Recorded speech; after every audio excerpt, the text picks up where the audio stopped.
Hi everyone.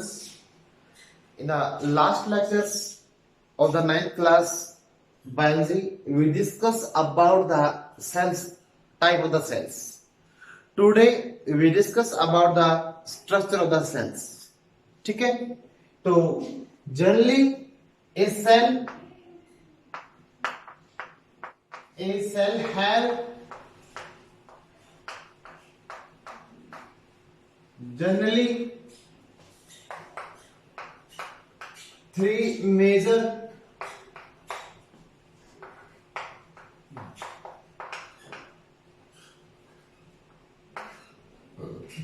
functional parts.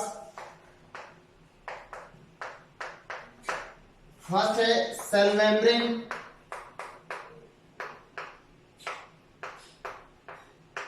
या फिर आप इसको प्लाज्मा मेम्ब्रेन भी बोल सकते हो, प्लाज्मा मेम्ब्रेन।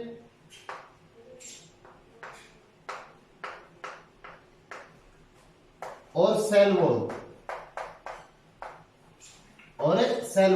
ठीक है। सेकंड है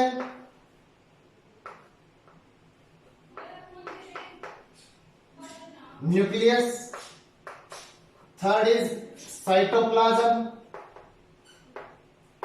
तो कोई भी सेल होती है इसके टिपिकली क्या होते हैं, जनरली थ्री फंक्शनल पार्ट होते हैं, रीजन होते हैं, ठीक है, रीजन या पार्ट्स। तो ये तीन रीजन क्या करते हैं, अपनी जो एक्टिविटी है सेल के अंदर परफॉर्म करते हैं। तो सबसे पहले हम डिस्कस करेंगे अबाउट द सेल मेम्ब्रेन या प्लाज्मा मेम्ब्रेन, ठीक है।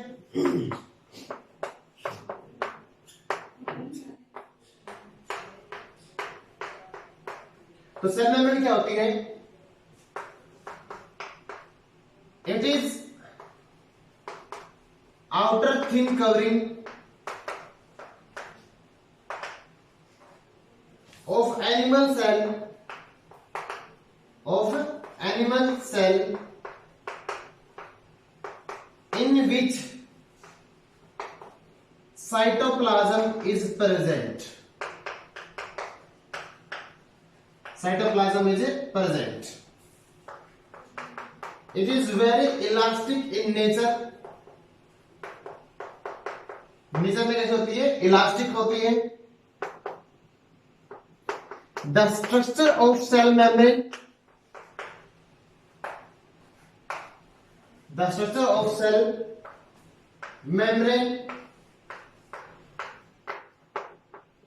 can be seen with the help of electron microscope.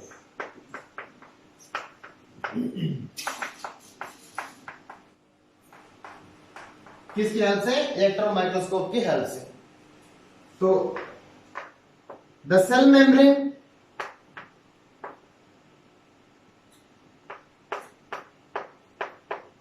Is about 70 to 100 angstrom thick. कितनी होती है, 70 to 100 एंगस्ट्रॉम क्या होती है, थिक होती है, ठीक है। तो जो सेल मेम्ब्रेन है इसकी जो स्ट्रक्चर हम किसे दे सकते हैं, इलेक्ट्रॉन माइक्रोस्कोप से। दिखेगी कितनी आपको, इतनी मोटी 70 to 100 एंगस्ट्रॉम्स, ठीक है। वेरिएबल होती है इसकी जो थिकनेस है इन द एनिमल्स 70 to 100। तो ये जो सेल मेम्ब्रेन होती क्या है, ये आउटर कवरिंग होती है एनिमल सेल के अंदर, जिसके अंदर क्या होता है, साइटोप्लाज्म प्रेजेंट होता है। साइटो होता है सेल, प्लाज्म मतलब लिक्विड। सेल का जो लिक्विड प्रेजेंट होगा वो इनसाइड द क्या होगा, सेल मेम्ब्रेन होगा, ठीक है। तो जो सेल मेम्ब्रेन का जो स्ट्रक्चर है वो दिया था सिंगर ने और निकोलसन ने। तो ये जो उस मॉडल का नाम दिया था फ्लूइड मोजाइक मॉडल्स, ठीक है। The structure of cell membrane,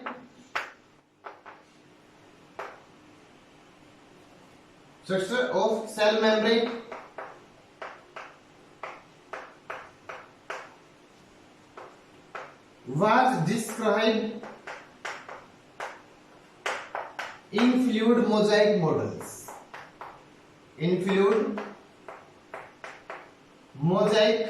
Model of cell, ठीक है। अब इस मॉडल के बारे में देखते हैं।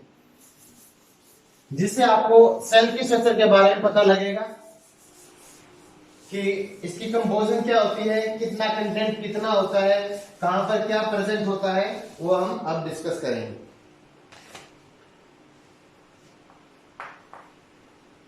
फ्लूइड मोजाइक मॉडल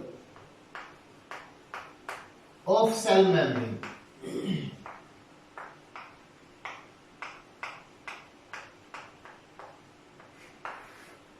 जो ये मॉडल था, this model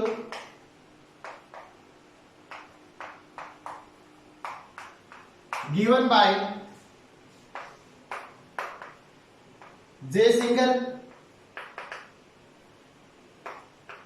and Nicolson.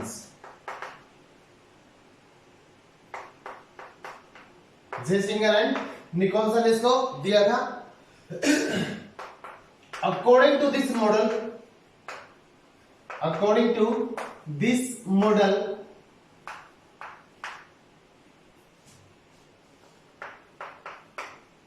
Cell membrane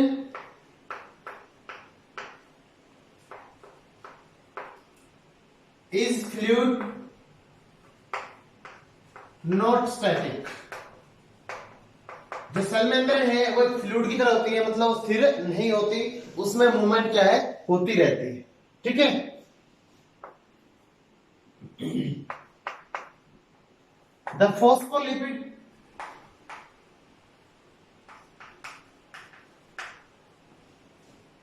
molecule of cell membrane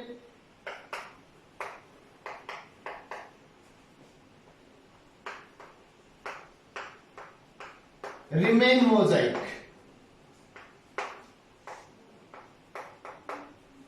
मतलब in the state of the motions remain mosaic sideways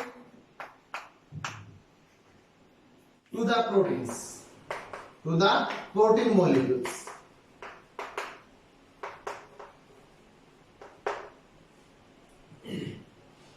तो a cell membrane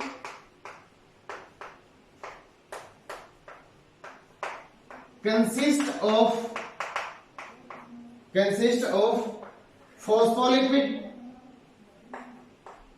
phospholipids, protein, oligosaccharides,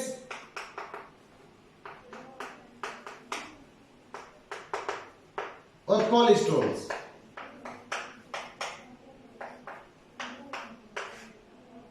abstract. तो हमारी जो प्लाज्मा मेम्ब्रेन है वो मेनली फॉस्फोलिपिड की, protein की, oligosaccharide की और कोलेस्ट्रॉल की होती है, मिलकर बनी होती है। सबसे पहले हम डिस्कस करेंगे phospholipids.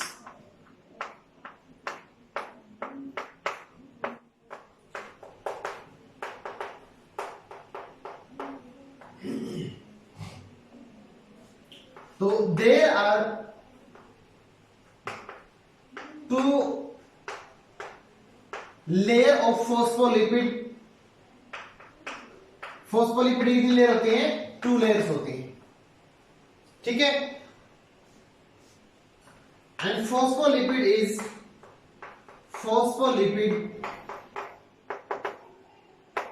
Is amphipathic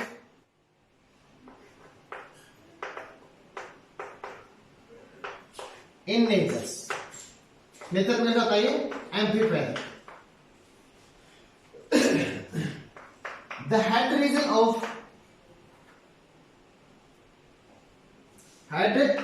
of phospholipids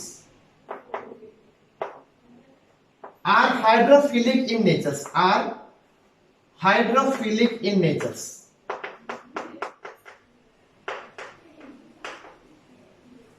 but tail region is hydrophobic in nature।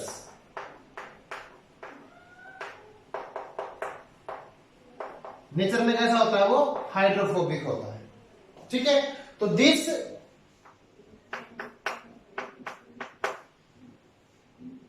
Arrangement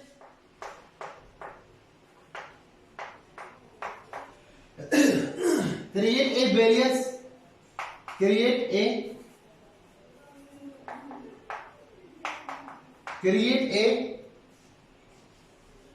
resistant barrier to water molecules to water molecules.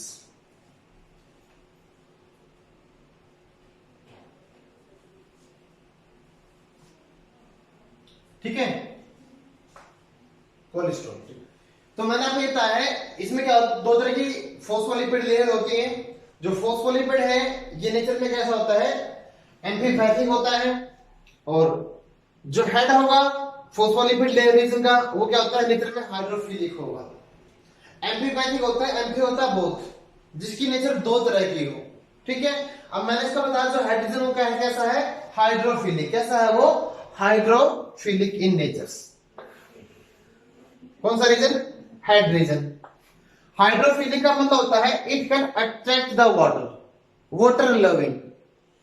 But the tail region जो होता है वो हाइड्रोफोबिक इन नेचर। कैसा होता है, हाइड्रोफोबिक, मतलब इट रिपेल द वाटर। ठीक है, ये वाटर को रिपेल करेगा, ये वाटर में सोल्यूबल नहीं होता। तो this arrangement create a water barrier resistance to the water molecules. ये अरेंजमेंट है, एक रेजिस्टेंस बैरियर बनाते हैं इसके लिए, वाटर मॉलिक्यूल्स के लिए। मतलब इसमें से वाटर क्या है, इजीली पास आउट नहीं हो सकता due to the hydrophobic nature of the lipid molecule states. ठीक है, तो इसमें से जो लिपिड है, लिपिड सोल्यूबल्स जो मॉलिक्यूल्स हैं वो क्या है, इजीली पास आउट हो सकते हैं। ठीक है,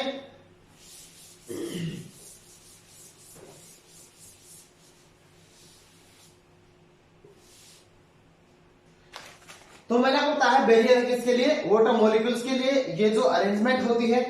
ठीक है, तो जो लिपिड्स है वो remain in the state of the mosaic, जिसमें आपको बताया था। तो जो क्या करता है, provide fluidity to the membranes due to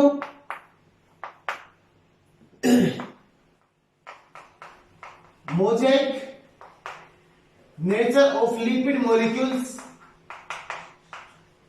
lipid molecules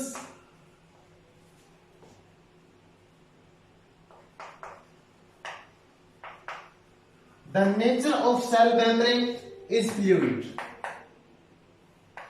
Cell membrane is fluid या फ्लूइडिक। ठीक है, वो फ्लूइड की तरह क्या करती है, बिहेव करती है। ठीक है, तो जो फॉस्फोलिपिड है ये, इसकी जो अमाउंट है कंपोजिशन के अकॉर्डिंग वो कितनी होती है, 75% होता है। सेल के अंदर के जो मेटेरियल होता है उसमें से 75% क्या होता है, फॉस्फोलिपिड होता है। क्या होता है, फॉस्फोलिपिड्स। और इसकी जो फॉस्फोलिपिड की जो दो लेयर होती है वो होती है 35 एंगस्ट्रॉम थिक। कितनी होती है, 35 एंगस्ट्रॉम थिक होती है फॉस्फोलिपिड की बाइलेयर्स। ठीक है, तो फॉस्फोलिपिड के अपने बारे में आपने देख लिया। मैंने बताया एम्फीपैथिक में होता है नेचर के अंदर, हाइड्रोफोबिक इसकी हेड होती है, टेल होता है हाइड्रोफोबिक होता है। ठीक है, और जो लिपिड है वो आप इसको मोजाइक नेचर प्रोवाइड करता है, इसके कारण इसको बोलते हैं सेल मेम्ब्रेन क्या होती है, फ्लूइडिक होती है। मतलब ये अपनी जो स्टेट है मॉलिक्यूल्स की, लिपिड्स की चेंज होती रहती है, जिसके कारण से क्या मिलती है, स्टेबिलिटी मिलती है into the different environment conditions. ठीक है, अब इसकी स्ट्रक्चर देखते हैं कैसे होती है।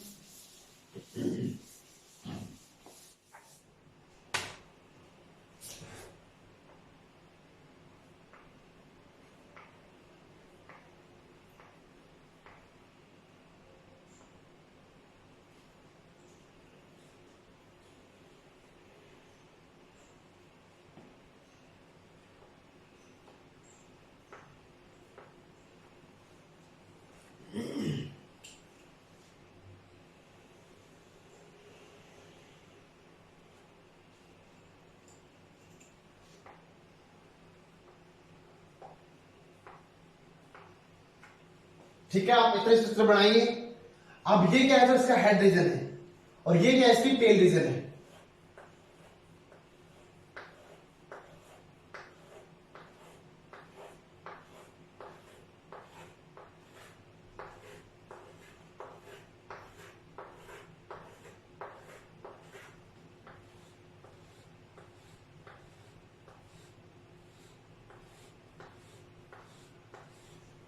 ठीक है, सेम स्ट्रक्चर बनाएंगे हम टुवर्ड द लोअर साइड।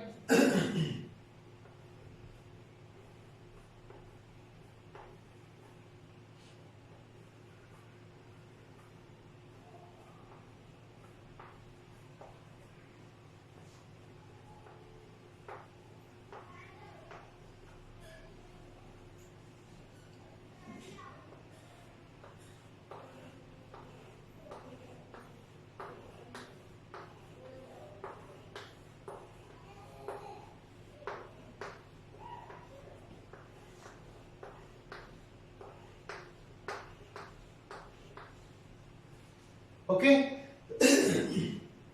तो जो सेल मेम्ब्रेन का सरफेस होता है, इस पे कुछ क्या होता है, एक्सटर्नल प्रोटीन भी क्या होते हैं, प्रेजेंट होते हैं। ये इंटरनल प्रोटीन है हमारा, ठीक है, ये भी इंटरनल प्रोटीन है। इसके सरफेस पे क्या होता है, कुछ प्रोटीन मॉलिक्यूल क्या होते हैं, प्रेजेंट होते हैं इस प्रकार से, ठीक है। कुछ क्या होते हैं, ब्रांच क्या होते हैं, ओलिगोस्क्लेरोड क्या होते हैं, इस तरह से इसमें प्रेजेंट होंगे। लो सरफेस पे आप प्रोटीन इस तरह से बना सकते हो, ठीक है। अब यहां पर देखो, जो ये पार्ट है ये क्या, हेड है, क्या बता, ये हेड। हेड क्या होता है नेचर में, हाइड्रोफिलिक, हाइड्रोफिलिक। किसका है ये, फोस्फोलिपिड का। ये फोस्फोलिपिड क्या है, कौन सा पार्ट है, टेल पार्ट है, जो नेचर में था हाइड्रोफोबिक, हाइड्रोफोबिक। और ये जो लेयर होती है हमारे अपर और लोअर, अपर और लोअर, इसको हम बोलते हैं फोस्फोलिपिड बाइलेयर, फोस्फोलिपिड्स बाइलेयर, ठीक है। ये होता है हमारा पेरिफेरल प्रोटीन, ठीक है। इसको हम बोलेंगे इंटरनल प्रोटीन या इंट्रिंसिक प्रोटीन। इसका सेकंड नाम होता है एक्सट्रिंसिक प्रोटीन। अब देखो, ये जो प्रोटीन है क्या होता है, लिपिड से मिलकर क्या बनाता है, यहां पर ये बनाएगा आपका लिपिड प्लस प्रोटीन, ग्लाइकोलिपिड्स क्या बनाएगा, phosphate plus lipid plus proteins क्या बनाएगा, phospholipids.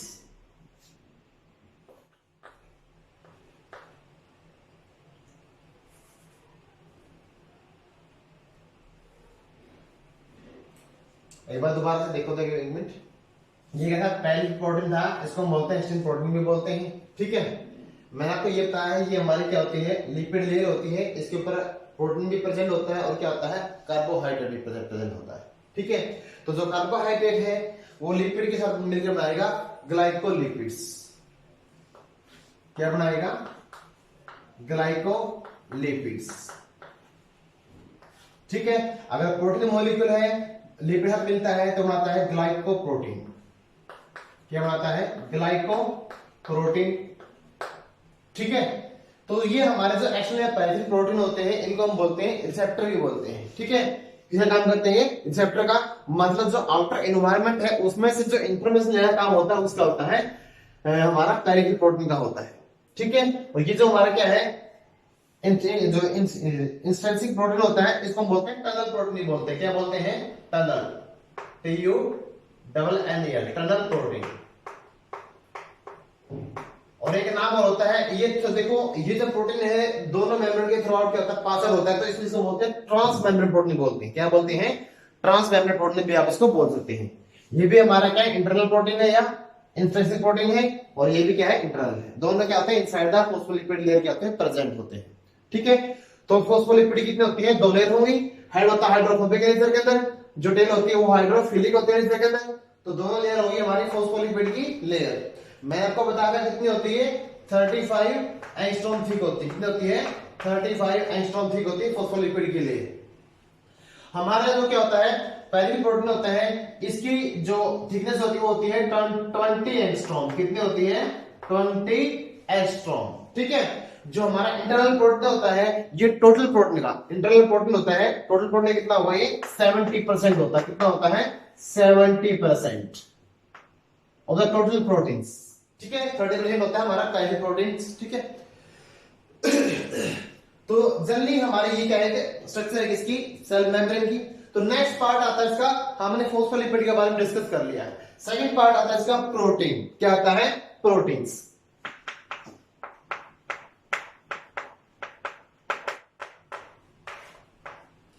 There are 2 layers of proteins,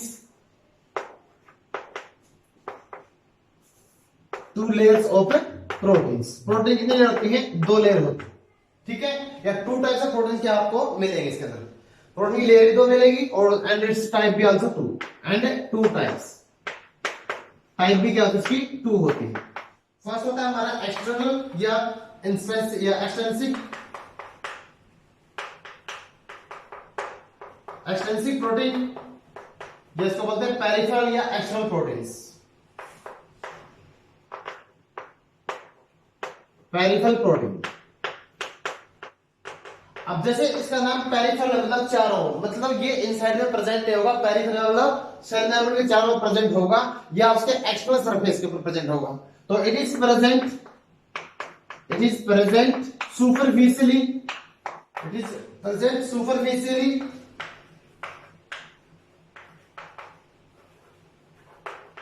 on surface of membrane,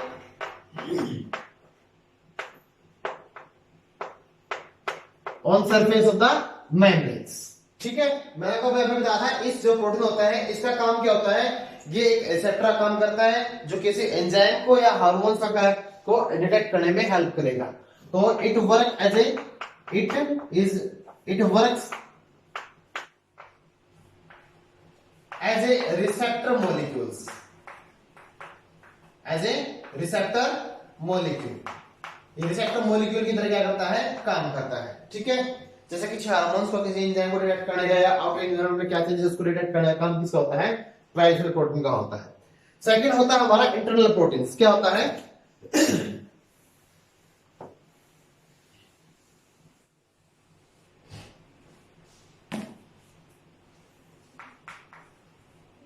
या intrinsic protein, intrinsic protein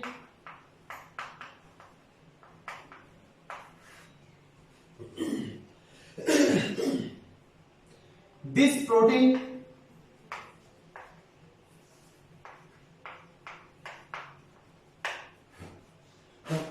present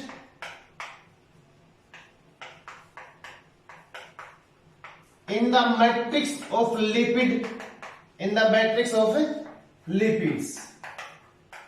जो लिपिड का मैट्रिक्स होता है उसमें क्या होता है, ये प्रेजेंट होता है हमारा इंट्रिंसिक प्रोटीन्स। ठीक है, सो also called as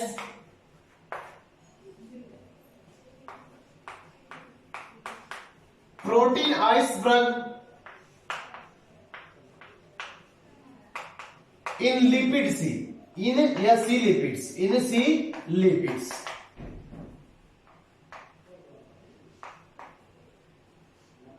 अच्छी बात है, ये बताई गई जो प्रोटीन आइसबर्ग इन ए लिपिड और सी लिपिड्स।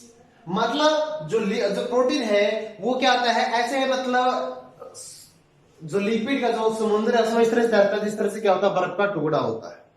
मतलब जो लिपिड्स की अमाउंट क्या होती है, ज्यादा होती है। ठीक है, तो ये हमारी जो सेल मेम्ब्रेन होता है उसका 75% जो पार्ट बनाता है कौन बनाता है, लिपिड बनाता है। 30% पार्ट 25% बनाएगा कौन, अब 25 to 30% बनाता है हमारा प्रोटीन्स, सेल मेम्ब्रेन का जो पार्ट होता है। ठीक है, तो मैंने आपको बताया जो protein present in the matrix of lipid is called as, वो क्या होता है, हमारा इंटरनल प्रोटीन होता है और उसको हम बोलते हैं protein iceberg in the sea lipids. ठीक है,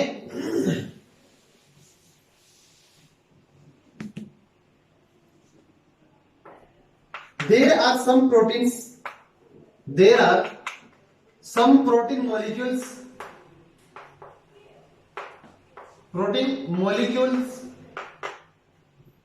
present throughout the membrane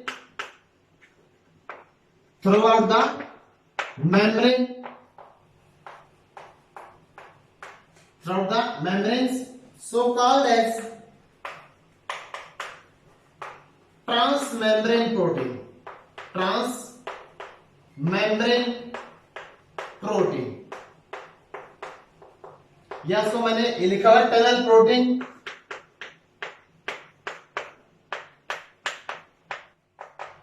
उसको हम बोलते हैं परमिएज भी बोलते हैं। क्या बोलते हैं इसको? परमिएज। क्या बोलते हैं? Permease, also called as a permease. अब मैंने आपको ये बताया है ये जो प्रोटीन है ये क्या होता है, हमारी जो लिपिड बाइंडिंग थ्रू आउट क्या होता है, प्रेजेंट होता है। ठीक है, तो उसके कारण इसको हम क्या बोलते हैं? ट्रांसमेम्ब्रेन, मतलब जो मेम्ब्रेन के दोनों साइड में क्या होगा, मतलब मेम्ब्रेन को पूरा पार कर देगा, ट्रांसमेम्ब्रेन प्रोटीन बोलेंगे। सेकंड नाम होता है उसका टनल प्रोटीन्स, और थर्ड इसको बोलते हैं परमेज। टनल प्रोटीन का होता है जो प्रोटीन एक चैनल की तरह काम करता हो। क्या काम करता है उसकी तरह? चैनल की तरह। मतलब ये सब प्रोटीन क्या करेगा, वाटर की मूवमेंट में हेल्प करेगा। इसमें हेल्प करेगा वाटर, पानी। H2O क्या करेगा, पास करता है थ्रू आउट द मेम्ब्रेन्स। क्यों? क्योंकि यहां से क्या होता है, जो हाइड्रोफोबिक टेल होती है प्रोटीन उसकी लिपिड्स की, वो तो क्या करते हैं, बैरियर का काम करती है वाटर के लिए। तो वाटर जब भी पास आउट होता है तो कहां से होता है, वो टनल प्रोटीन से या परमेज से होता है। ठीक है, तो परमेज एक क्या है, प्रोटीन है। ठीक है, जो क्या करता है कि मेम्ब्रेन के एक साइड से दूसरी साइड तक मॉलिक्यूल्स को ट्रांसपोर्ट होने में हेल्प करता है। परमेज का एक प्रोटीन है। ठीक है, ये प्रोटीन क्या करता है, मेम्ब्रेन के अंदर मॉलिक्यूल्स की मूवमेंट करने में, एक साइड से दूसरी साइड में ट्रांसफर करने में या ट्रांसपोर्ट में हेल्प करता है through out the membranes, membrane के अंदर से।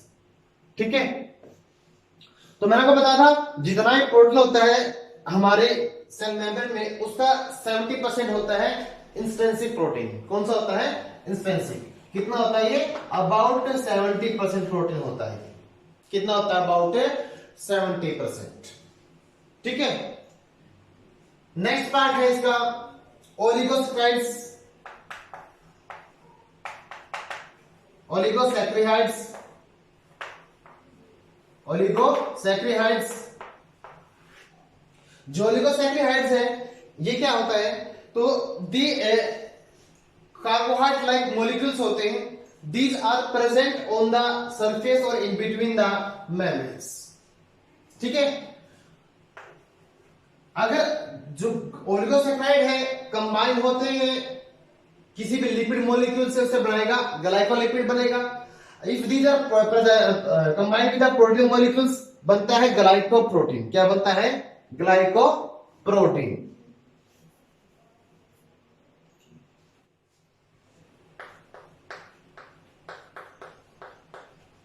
क्या बनेगा? ग्लाइकोप्रोटीन बनेगा।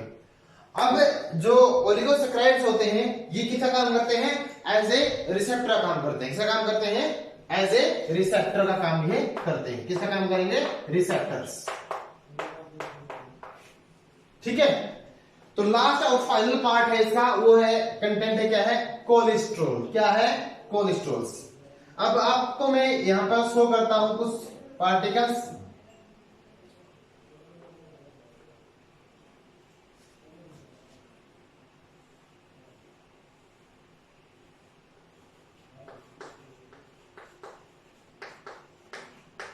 ये क्या है? Cholesterol molecules. तो ये जो कोलेस्ट्रॉल मॉलिक्यूल है, मतलब एनिमल मेम्ब्रेन में ज्यादा मात्रा में प्रेजेंट होता है। कोलेस्ट्रॉल मॉलिक्यूल है, इसका मेन काम होता है सेल मेम्ब्रेन को स्टेबिलिटी प्रोवाइड करना। क्या काम होगा इसका? Stability. It provide stability to the cell membrane. कौन? Cholesterol molecules. It present throughout the cell membranes. Cell membrane में कहीं कहीं क्या होता है, प्रेजेंट होता है, जैसे यहां पर हो गया एक तरह से। ठीक है, तो कहीं कहीं प्रेजेंट होगा, तो इसका मेन काम होता है स्टेबिलिटी प्रोवाइड करना टू द सेल मेम्ब्रेन्स। ठीक है, यहां तक समझ में आया? अगर आपको स्ट्रक्चर आगे समझ में, तो आप क्या ये इसको एक्सप्लेन इजीली कर लोगे, क्योंकि देखो अपर और नीचे दोनों साइड में क्या होते हैं, बाई दो लेयर होगी इसकी, फॉस्फोलिपिड की होती है। हाइड्रोजन होगा, ये टेल रीजन हो गया, ये प्रोटीन हो गया हमारा टनल या इंटरनल प्रोटीन बोल देंगे। ये भी हमारा इंटरनल प्रोटीन है, ये हमारा एक्सटर्नल प्रोटीन है। जब एक्सटर्नल प्रोटीन मिल जाएगा लिपिड से, ग्लाइकोप्रोटीन बनेगा। और ये जो हमारा लिपिड मिलता है किससे? कार्बोहाइड्रेट पार्ट से किसी ओलिगोसैकेराइड से तो इससे बनता है ग्लाइकोलिपिड्स बनता है। ये कोलेस्ट्रॉल मॉलिक्यूल होता है इसके अंदर, ठीक है। तो इसको हमने और देख लिया है।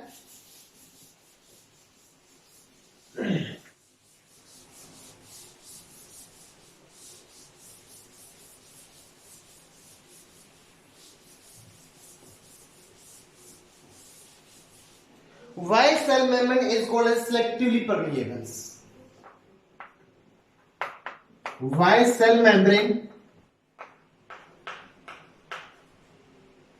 is called as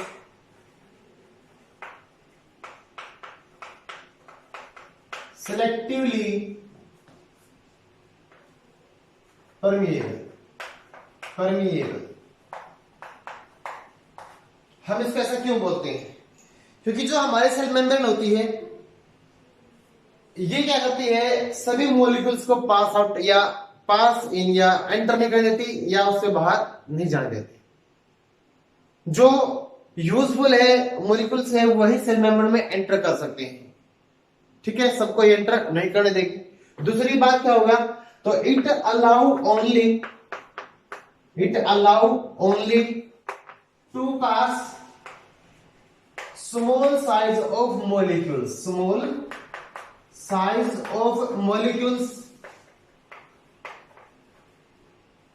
through it, इसके अंदर से, मतलब जो बिग साइज है वो पास आउट नहीं होगी, बिकॉज बड़े साइज के मॉलिक्यूल पास आउट नहीं होने देगी, ओनली इसको पास आउट होने देगी, स्मॉल साइज के मॉलिक्यूल को पास आउट होने देगी, मतलब सबको ये पास आउट नहीं होने देती। मतलब जो सिलेक्टिव मॉलिक्यूल्स हैं वही इसके अंदर से क्या होते हैं, पास आउट हो सकते हैं, इसलिए इसको बोलते हैं सिलेक्टिवली परमिएबल्स, या इसको आप बोलते हो डिफरेंशियली परमिएबल्स।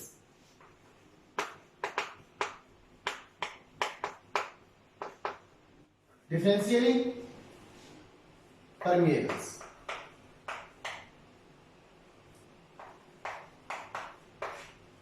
ठीक है। मतलब इसमें से जो डिफरेंट साइज के या स्मॉल साइज के मॉलिक्यूल क्या होते हैं, पास आउट होते हैं, हर साइज के मॉलिक्यूल्स पास आउट नहीं हो सकते। So it is called as selectively permeables membrane या प्लाज्मा मेम्ब्रेन्स, ठीक है।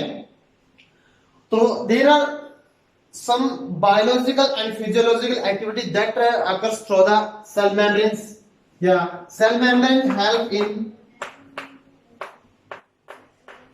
cell membrane help in physiological activities,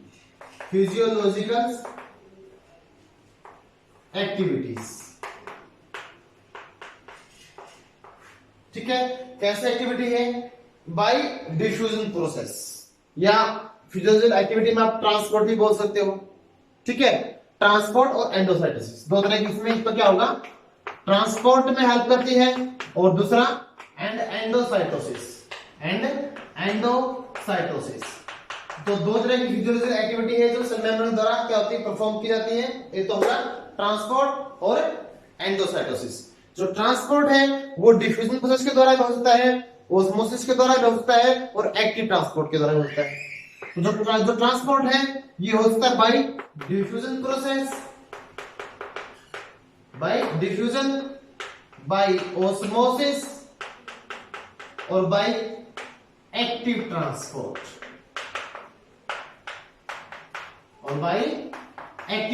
तीन तरह से क्या होता है इसमें ट्रांसपोर्ट होता है। तो first of all we discuss about a diffusion process.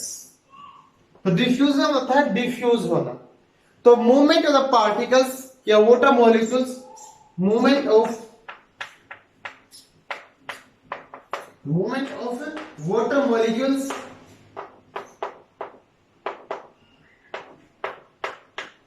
from a high concentration region to high concentration region to low concentration region,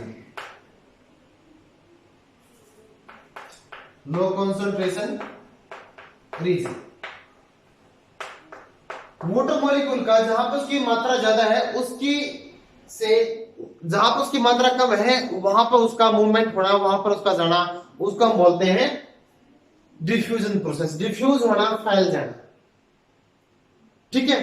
तो जो डिफ्यूजन है ये मोस्टली से ज्यादा होता है गैसेस के अंदर, उससे कम होता है लिक्विड में, और उससे कम होता है सॉलिड के अंदर। तो डिफ्यूजन से ज्यादा किसमें होता है? गैसेस के अंदर। ठीक है। ये मान लो डिफ्यूजन का आपको एक एग्जांपल देता हूं मैं। मान लिया आपके पास एक वाटर का गिलास है। अब इस गिलास के अंदर आप क्या करोगे? आपने एक ड्रॉप डाल दी इंक की। किसकी? इंक की ड्रॉप डाल दी। तो जो इंक मान ले ब्लू कलर की थी या रेड की, जो कलर आप चाहो कर सकते हो। मान ले ब्लू कलर की एक थी हमारे पास, जैसे ही एक ड्रॉप हमने एक वाटर ग्लास में क्या कर दी? डाल दी। तो वो क्या हो जाएगा? उसका जो कलर क्या हो जाएगा? स्प्रेड हो जाएगा in all direction of the waters into the glass. ठीक है। तो ग्लास का अंदर तो उससे क्या होता है? जो वाटर के मॉलिक्यूल्स क्या होगा? वो डिफ्यूज हो गए, वो क्या हो गए? फैल गए।